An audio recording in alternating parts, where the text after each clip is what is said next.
North Atlantic ocean के ऊपर इस वक्त जो खामोशी छाई है वह सामान्य समुद्री सन्नाटा नहीं है। यह वह खामोशी है जो तब पैदा होती है जब दुनिया की सबसे बड़ी ताकतें बिना बोले एक दूसरे को चेतावनी दे रही होती हैं।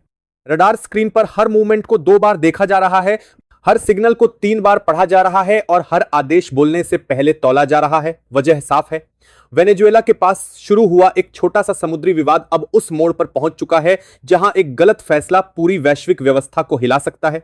अमेरिका ने जिस रूसी तेल टैंकर को रोकने की कोशिश की थी उसे शुरुआत में सिर्फ कानून व्यवस्था से जुड़ा कदम बताया गया। कहा गया कि यह अंतरराष्ट्रीय नियमों के तहत की गई कार्रवाई है, लेकिन नॉर्थ अटलांटिक की लहरों ने बहुत जल्दी यह साफ कर दिया कि मामला नियमों से कहीं आगे निकल चुका है, क्योंकि जैसे ही यह खबर मॉस्को तक पहुंची, रूस की प्रतिक्रिया कूटनीतिक बयान तक सीमित नहीं रही और उसके बाद नॉर्थ अटलांटिक में वह दृश्य उभरा जिसने पेंटागन की रातों की नींद उड़ा दी। रूस की नॉर्दर्न फ्लीट के जहाज और पनडुब्बियां एक के बाद एक उस इलाके की तरफ बढ़ने लगीं जिसे अमेरिका अब तक अपनी सुरक्षित समुद्री परिधि मानता रहा है। यह कोई अचानक लिया गया फैसला नहीं था, यह पहले से तैयार की गई रणनीति का हिस्सा था। रूसी जहाजों की तैनाती सिर्फ संख्या का प्रदर्शन नहीं थी, बल्कि यह संदेश था कि टैंकर को रोकना रूस की संप्रभुता को चुनौती देने के बराबर है। और यहीं पर पहली बार अमेरिका को एहसास हुआ कि उसने जिस कार्रवाई को सीमित समझा था वह अब एक बड़े टकराव का कारण बन सकती है। बीते 48 घंटों में रूस के कमांड सेंटर से जो चेतावनियां जारी हुई वे सीधे शब्दों में नहीं थीं, लेकिन उनका मतलब बिल्कुल साफ था। रूसी जहाजों के एक निश्चित दायरे में किसी भी विदेशी पोत की मौजूदगी को उकसावा माना जाएगा। यह चेतावनी सिर्फ अमेरिका के लिए नहीं थी, बल्कि उन सभी के लिए थी जो इस टकराव को दूर से तमाशा समझ रहे थे। इसी दौरान नॉर्थ अटलांटिक में रूसी युद्धपोतों की संख्या तेजी से बढ़ी। दर्जनों जहाज, उनके साथ ऐसी पनडुब्बियां जिनकी मौजूदगी दिखाई नहीं देती लेकिन जिनका असर पूरे महासागर पर महसूस होता है। अमेरिकी नेवी के रडार और कम्युनिकेशन सिस्टम में जो असामान्य गतिविधियां दर्ज की गईं, उन्होंने साफ संकेत दे दिया कि कोई अदृश्य ताकत हर अमेरिकी मूवमेंट पर नजर रखे हुए है। यह वही क्षण था जब अमेरिकी जहाजों की चाल सीमित होने लगी। वह इलाका जहां तक वे बेझिझक गश्त करते थे, अब वहां हर कदम सोच समझकर उठाया जा रहा था। रूसी जहाज अपने सुरक्षा घेरे में लौट आए और नॉर्थ अटलांटिक में खड़े अमेरिकी बेड़े के पास कहने के लिए कुछ नहीं बचा। यह ऐसा था जैसे शतरंज की बिसात पर आखिरी चाल चुपचाप चल दी गई हो और सामने वाला खिलाड़ी सिर्फ बोर्ड देखता रह गया हो। मॉस्को ने इसे एक स्पष्ट संदेश की तरह पेश किया। चेतावनियों को नजरअंदाज करने की कीमत होती है, और इस बार वह कीमत समुद्र की लहरों पर साफ दिखाई दी। उधर व्हाइट हाउस का माहौल अचानक बदल गया। जहां कुछ घंटे पहले तक आक्रामक बयान दिए जा रहे थे, अब वहां शब्दों को बहुत संभल कर चुना जा रहा था। कैमरों के सामने कहा गया कि अमेरिका हालात पर नजर बनाए हुए है और अंतरराष्ट्रीय नियमों का पालन कर रहा है, लेकिन चेहरों पर वह आत्मविश्वास नहीं था जो आमतौर पर ऐसे मौकों पर दिखाई देता है। विशेषज्ञों ने तुरंत यह कहना शुरू कर दिया कि वेनेजुएला के पास हुआ यह टकराव अब सिर्फ क्षेत्रीय घटना नहीं रहा, यह वैश्विक शक्ति संतुलन का आईना बन चुका है। रूस ने यह दिखा दिया कि वह उन समुद्री इलाकों में भी अपनी मौजूदगी दर्ज करा सकता है जिन्हें अब तक अमेरिकी प्रभाव क्षेत्र माना जाता था। नाटो देशों के भीतर भी सवाल उठने लगे। क्या बिना व्यापक सहमति के इस तरह की कार्रवाइयां सही हैं? क्या इससे किसी को फायदा होगा या यह सब एक बड़े टकराव की ओर बढ़ रहा है? और जैसे जैसे ये सवाल तेज होते गए, रूस की पोजीशन और मजबूत होती चली गई।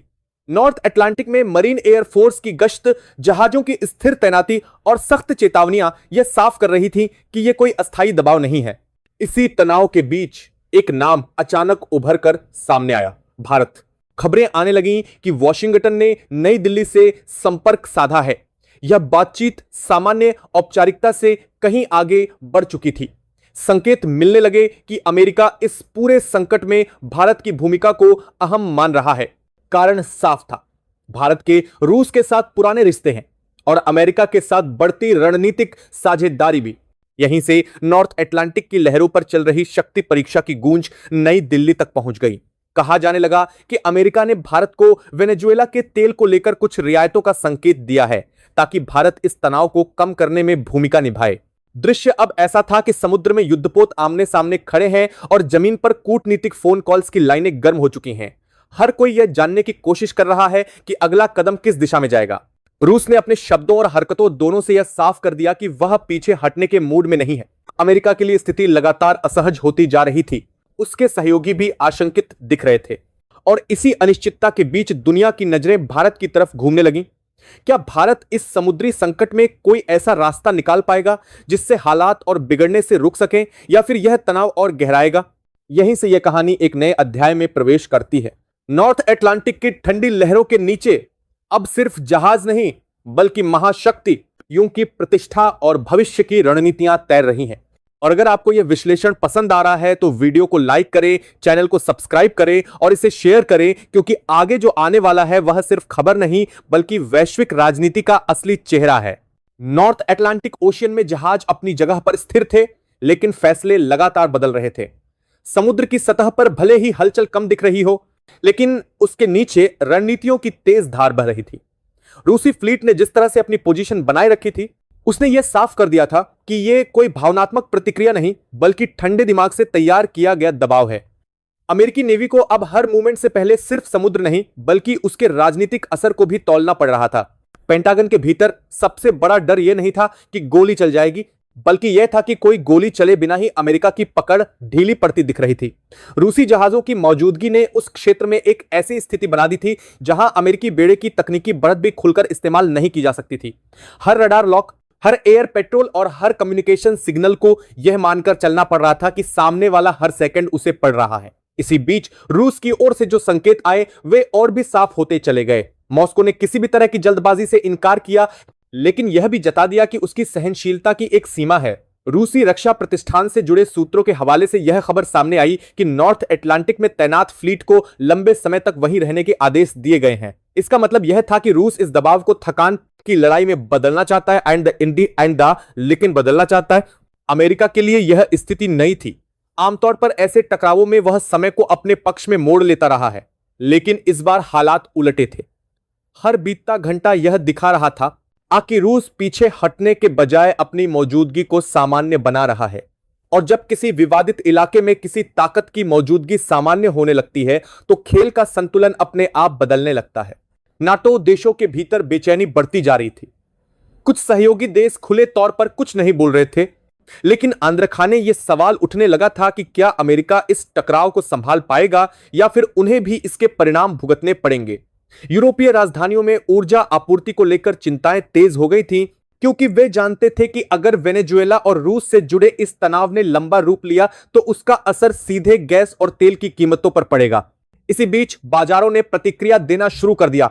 कच्चे तेल की कीमतों में उतार चढ़ाव तेज हो गया। निवेशकों को यह संकेत मिल गया था कि मामला सिर्फ बयानबाजी का नहीं है। वेनेजुएला का नाम अब सिर्फ एक देश नहीं बल्कि वैश्विक ऊर्जा समीकरण का संवेदनशील बिंदु बन चुका था। अमेरिका की परेशानी यहीं खत्म नहीं होती। घरेलू स्तर पर भी सवाल उठने लगे। क्या यह कार्रवाई सही समय पर की गई थी? क्या रूस की प्रतिक्रिया को कम आंका गया? और सबसे अहम सवाल यह कि अगर हालात और बिगड़ते हैं तो अगला कदम क्या होगा? व्हाइट हाउस के भीतर रणनीतिक बैठकों का दौर तेज हो गया, लेकिन इन बैठकों से बाहर आने वाले शब्द अब पहले जैसे कठोर नहीं थे। दूसरी तरफ मॉस्को पूरी तरह शांत दिखाई दे रहा था। यही उसकी सबसे बड़ी ताकत बन रही थी। रूसी मीडिया में बयान संयमित थे, लेकिन संदेश स्पष्ट था कि समुद्र में जो हो रहा है वह रूस की मर्जी के बिना नहीं रुकेगा। रूसी रक्षा मंत्रालय ने यह दोहराया कि उसके जहाज अंतर्राष्ट्रीय कानून के दायरे में काम कर रहे हैं और किसी भी तरह की धमकी का जवाब देने के लिए पूरी तरह तैयार हैं। इस बीच एक और अहम मोर्चा खुल चुका था जो कैमरों से दूर था। कूटनीतिक चैनलों पर बातचीत तेज हो चुकी थी। वॉशिंगटन से नई दिल्ली तक सीधी बातचीत अब नियमित हो गई थी। इन चर्चाओं में सिर्फ वेनेजुएला का टैंकर मुद्दा नहीं था, बल्कि इससे जुड़े बड़े सवाल भी थे। समुद्री मार्गों की सुरक्षा, ऊर्जा आपूर्ति की स्थिरता और भविष्य में ऐसे टकरावों से बचने के रास्ते। भारत की स्थिति इस पूरे घटनाक्रम में असाधारण थी।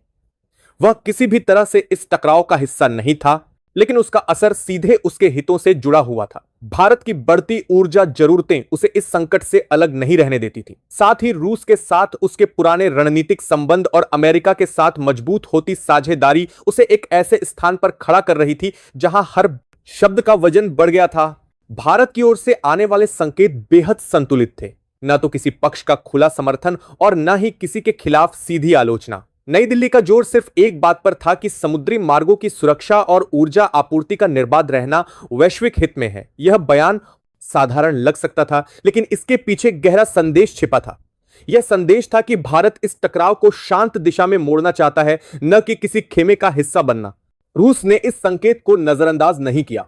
मॉस्को की ओर से आए बयानों में संवाद के रास्ते खुले रखने की बात कही गई। यह सीधे तौर पर किसी देश का नाम लिए बिना कहा गया था, लेकिन विश्लेषकों के लिए यह समझना मुश्किल नहीं था कि यह इशारा किस तरफ है। रूस जानता था कि अगर कोई ताकत अमेरिका के साथ साथ उससे भी भरोसेमंद बातचीत कर सकती है तो वह भारत है। अमेरिका भी इस हकीकत को समझ चुका था। यही वजह थी कि नई दिल्ली के साथ बातचीत सिर्फ औपचारिक नहीं रही। खबरें यह भी बताने लगीं कि वेनेजुएला के तेल को लेकर कुछ लचीले रुख पर चर्चा हुई है। यह सिर्फ आर्थिक मुद्दा नहीं था, बल्कि एक रणनीतिक पेशकश थी। अमेरिका चाहता था कि भारत इस तनाव को कम करने में सक्रिय भूमिका निभाए। नॉर्थ अटलांटिक में हालांकि जहाज अपनी जगह पर डटे रहे, रूसी मरीन एयरफोर्स की गश्त जारी रही और अमेरिकी बेड़े की गतिविधियां सीमित बनी रहीं। यह स्थिति एक अजीब तरह का ठहराव पैदा कर रही थी। कोई भी पक्ष पहला कदम उठाने को तैयार नहीं था, लेकिन कोई भी पीछे हटने का संकेत भी नहीं दे रहा था। इसी ठहराव के बीच नाटो के भीतर से आवाजें और तेज होने लगीं। कुछ देशों ने वॉशिंगटन से साफ तौर पर पूछा कि क्या इस कार्रवाई से पहले उन्हें पूरी जानकारी दी गई थी। यह सवाल अमेरिका के लिए असहज थे, क्योंकि वे उसकी नेतृत्व क्षमता पर सीधे चोट कर रहे थे। सहयोगियों के बीच भरोसे में आई इस दरार का फायदा रूस चुपचाप उठा रहा था। रूस ने अपने जहाजों को नॉर्थ अटलांटिक में बनाए रखा और यह दिखाया कि उसकी चेतावनी सिर्फ शब्दों तक सीमित नहीं है। यह एक तरह से यथास्थिति को अपने पक्ष में जमाने की कोशिश थी। जितना ज्यादा समय यह स्थिति बनी रहती, उतना ही यह सामान्य होती जाती और उतना ही अमेरिका के लिए इसे बदलना मुश्किल होता जाता। भारत के लिए यह वक्त बेहद नाजुक था। हर बयान, हर बातचीत और हर संकेत को इस तरह देना था कि संतुलन बना रहे। भारत की रणनीति साफ दिख रही थी। वह सीधे मध्यस्थ बनने की घोषणा नहीं कर रहा था, लेकिन हालात को ठंडा करने की दिशा में अपनी भूमिका को मजबूत कर रहा था। यह वही कूटनीति थी जिसमें शब्द कम और असर ज्यादा होता है। यह अब सिर्फ समुद्री तैनाती का मामला नहीं रह गया था, बल्कि उस बिंदु पर पहुंच चुका था जहां पीछे हटना कमजोरी और आगे बढ़ना जोखिम माना जा रहा था। दोनों ही हालात किसी भी महाशक्ति के लिए आसान नहीं थे। अमेरिका को अब यह साफ समझ आ चुका था कि यह संकट उसकी शर्तों पर नहीं चलेगा। रूसी फ्लीट की मौजूदगी ने एक ऐसी वास्तविकता पैदा कर दी थी जिसमें सैन्य बल का खुला इस्तेमाल संभव नहीं था। हर विकल्प के साथ एक बड़ा राजनीतिक और आर्थिक खतरा जुड़ा हुआ था। यही वजह थी कि व्हाइट हाउस के भीतर रणनीति का केंद्र बदलने लगा। अब सवाल यह नहीं था कि रूस को कैसे रोका जाए, बल्कि यह था कि इस टकराव से सम्मानजनक तरीके से बाहर कैसे निकला जाए। रूस इस स्थिति को अच्छी तरह पढ़ रहा था। मॉस्को जानता था कि समय इस वक्त उसका सबसे बड़ा हथियार है। उसने किसी भी तरह की आक्रामक हरकत से खुद को दूर रखा, लेकिन अपनी मौजूदगी को कमजोर भी नहीं होने दिया। यह एक नियंत्रित दबाव था जिसमें सामने वाले को हर पल यह एहसास कराया जा रहा था कि अगला कदम उसके लिए और मुश्किल होगा। इसी बीच कूटनीतिक स्तर पर बातचीत ने निर्णायक रूप लेना शुरू कर दिया। नई दिल्ली, वॉशिंगटन और मॉस्को के बीच संदेशों का आदान प्रदान अब ज्यादा सीधा और कम औपचारिक हो चुका था। यह साफ हो गया था कि अगर इस संकट का कोई ऐसा हल निकल सकता है जिसमें कोई खुला विजेता या पराजित न दिखे, तो उसमें भारत की भूमिका अहम होगी। भारत ने यहां अपनी सबसे मजबूत रणनीति दिखाई। उसने किसी भी मंच पर खुद को मध्यस्थ घोषित नहीं किया, लेकिन हर जरूरी जगह पर मौजूद रहा। भारत की बातों में न तो धमकी थी और न ही किसी का पक्ष लेने की जल्दी। उसका जोर सिर्फ इस बात पर था कि समुद्री मार्गों की स्थिरता और ऊर्जा आपूर्ति का संतुलन किसी भी कीमत पर टूटना नहीं चाहिए। यही वह लाइन थी जिसे न तो रूस नजरअंदाज कर सकता था और न ही अमेरिका। अमेरिका के लिए यह संकेत था कि अगर वह तनाव कम करना चाहता है तो उसे कुछ लचीलापन दिखाना होगा। इसी कड़ी में वेनेजुएला के तेल से जुड़े मुद्दों पर रुख में नरमी के संकेत सामने आए। यह कोई औपचारिक घोषणा नहीं थी, लेकिन कूटनीतिक भाषा में यह बहुत बड़ा बदलाव माना जा रहा था। इसका मतलब साफ था कि अमेरिका अब टकराव को लंबा खींचने के बजाय उसे नियंत्रित करने की दिशा में बढ़ रहा है। रूस ने भी इस बदलाव को महसूस किया। मॉस्को की ओर से आए बयानों में तीखापन और कम हुआ। जहाजों की तैनाती बरकरार रही, लेकिन बयानबाजी का स्तर नीचे आ गया। यह एक संकेत था कि रूस भी इस ठहराव को किसी समझौते की जमीन में बदलने के लिए तैयार है, बशर्ते उसकी स्थिति को कमजोर न दिखाया जाए। नॉर्थ अटलांटिक में यह स्थिति एक तरह की मौन सहमति में बदलती नजर आने लगी। जहाज वहीं थे, लेकिन टकराव की आशंका कुछ कम हो गई थी। दोनों पक्ष यह समझ चुके थे कि पहला बड़ा कदम उठाने वाला ही सबसे ज्यादा नुकसान झेलेगा। यही कारण था कि अब फोकस समुद्र से हटकर डिप्लोमेटिक चैनलों पर आ गया था। नाटो देशों के भीतर भी राहत की सांस महसूस की जाने लगी।